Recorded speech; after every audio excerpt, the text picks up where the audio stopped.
दुनिया की तारीख में शायद ही किसी मुल्क के पन्ने इतनी तेजी से पलटे होंगे जितनी तेजी से अफगानिस्तान का इतिहास बदलता रहा है, जो फिर उसी मोड़ पर आ चुका है।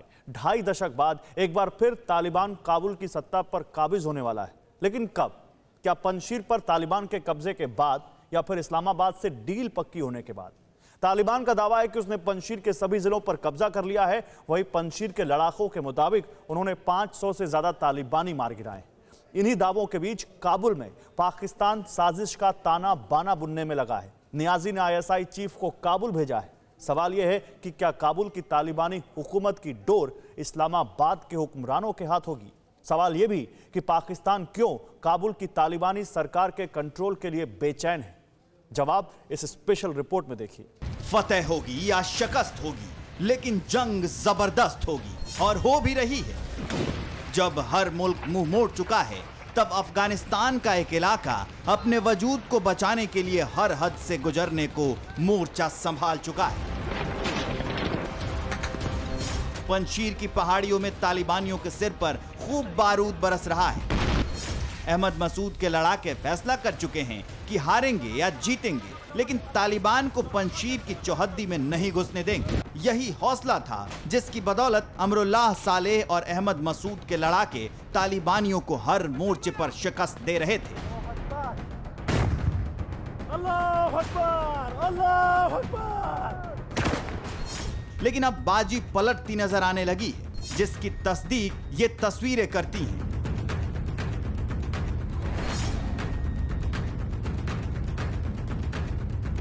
तालिबान ने पंजशीर एयरपोर्ट पर कब्जे का दावा किया है। इसे लेकर बाकायदा वीडियो भी जारी किया गया है।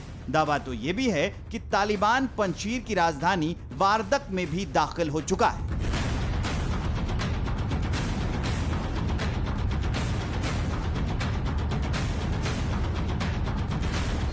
यानी चंद रोज पहले तक जो तालिबानी पंजशीर घाटी में दाखिल होने की हिम्मत नहीं जुटा पा रहे थे, वो अब एक के बाद एक पंजशीर की चोटियों पर कब्जे का दावा कर रहे हैं। सवाल यह है कि पंजशीर में अचानक तालिबान की ताकत बढ़ने की वजह क्या है? पहली बार पंजशीर में नॉर्दर्न अलायंस की हार क्यों हो रही है? एक हफ्ते में तालिबान पंजशीर में कैसे ताकतवर हो गया? इन तीनों सवालों का जवाब है पाकिस्तान।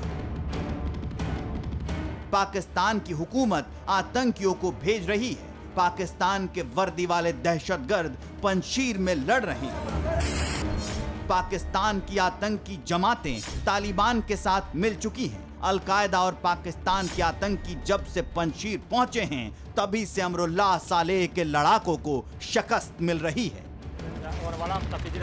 दुनिया जानती है कि तालिबान को काबुल की सत्ता पर काबिज होने की पटकथा पाकिस्तान ने लिखी है, लेकिन पंजशीर के कब्जे के बिना यह कहानी पूरी नहीं होगी। इसलिए पाकिस्तान ने पंजशीर में अपने आतंकी भेज दिए थे। तो सवाल यह है कि आखिर पाकिस्तान चाहता क्या है? पाकिस्तान वही चाहता है जिसके लिए दुनिया के सामने गिड़गिड़ाता रहा है। अफगानिस्तान के बहाने भी तालिबान दुनिया से खैरात मांगने की जुगत में है। इसलिए काबुल में तालिबान की हुकूमत कायम होने से पहले ही पाकिस्तान ने अपनी खुफिया एजेंसी ISI के प्रमुख जनरल फैज हामिद को अफगानिस्तान भेज दिया।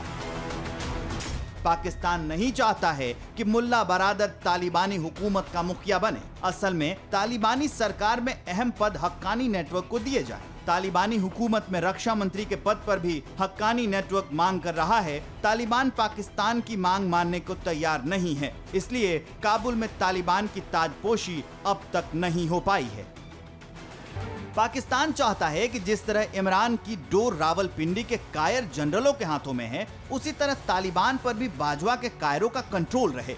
सवाल ये है कि पाकिस्तान क्यों हक्कानी नेटवर्क की बड़ी जिम्मेदारी की मांग कर रहा है? 7 जुलाई 2008, भारतीय दूतावास काबुल।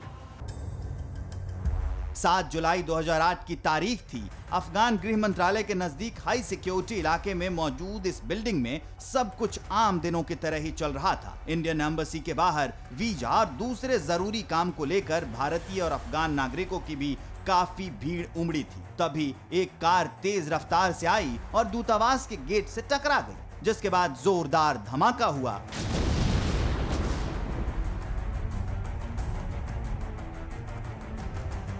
धुआं छटा तो चारों तरफ तबाही के निशान थे। काबुल में भारतीय एम्बेसी के बाहर हुए धमाके में 58 लोगों की मौत हुई थी। जान गंवाने वालों में 6 भारतीय भी शामिल थे। जांच में पता चला कि हमले के पीछे हक्कानी नेटवर्क का हाथ था। इतना ही नहीं, हमले को अंजाम देने के लिए पाकिस्तानी खुफिया एजेंसी ISI की तरफ से फरमान जारी हुए थे। बताया जाता है कि भारत ने तब अफगानिस्तान में 5000 करोड़ रुपए से ज्यादा के प्रोजेक्ट्स शुरू करने का वादा किया था। इसी के चलते पाकिस्तान की ISI ने इन हमलों में हक्कानी नेटवर्क की पूरी मदद की थी। दशकों तक अफगानिस्तान को जंग की आग में झोंकने वाला हक्कानी नेटवर्क ही है। 4 महीने के अंदर तालिबान को काबुल की सत्ता तक पहुंचाने वाला हक्कानी नेटवर्क ही है। अब सवाल ये उठता है कि आखिर यह हक्कानी नेटवर्क है क्या? वजीरिस्तान पाकिस्तान का उत्तरी इलाका है। अफगानिस्तान से सरहद लगती है, लेकिन पाकिस्तान के इसी इलाके में अफगानिस्तान को बारूद में झोंकने वाली हक्कानी जमात पलती है।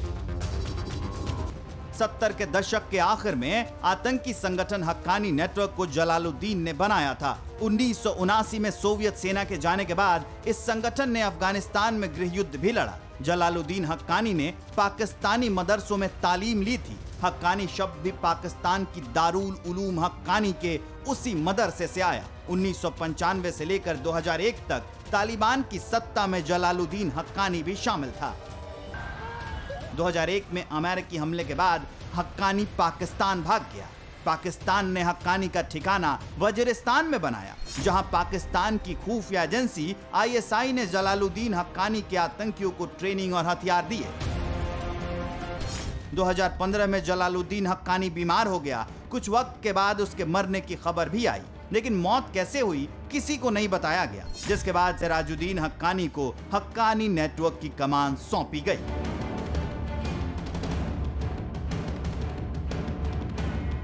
यानी पाकिस्तान चाहता है कि हक्कानी नेटवर्क के सहारे काबुल का कंट्रोल इस्लामाबाद में रहे और वो दुनिया के अमीर देशों से अफगानिस्तान के नाम पर पैसे बटोरता रहे। तो क्या ऐसा हो सकता है?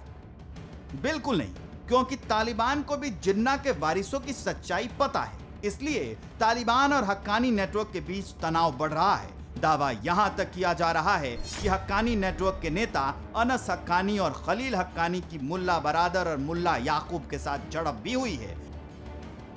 हालांकि इस बारे में पुख्ता जानकारी नहीं मिल पाई है, लेकिन इतना जरूर है कि काबुल में हुकूमत बनने के बाद भी बारूद बरसता रहेगा। सवाल यह है कि ऐसे में हमारे पास क्या ऑप्शंस हैं? भारत को अवश्य ही इन सब इस सिचुएशन से एक अलर्टनेस, एक अपना तजवीज और अपना प्लानिंग के मुताबिक चलना चाहिए।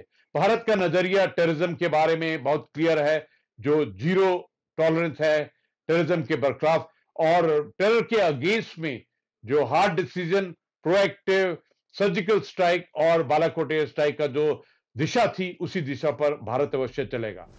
अमेरिका, यूरोप और खाड़ी के कई देशों के साथ हमारे संबंध पिछले कुछ सालों से काफी अच्छे हुए हैं। भारत के अमेरिका और रूस दोनों के साथ सामरिक और व्यापारिक रिश्ते हैं, उन्हें बनाए रखना होगा। तालिबान के साथ भी भारत ने बातचीत की पहल शुरू की है, जो सही कदम है।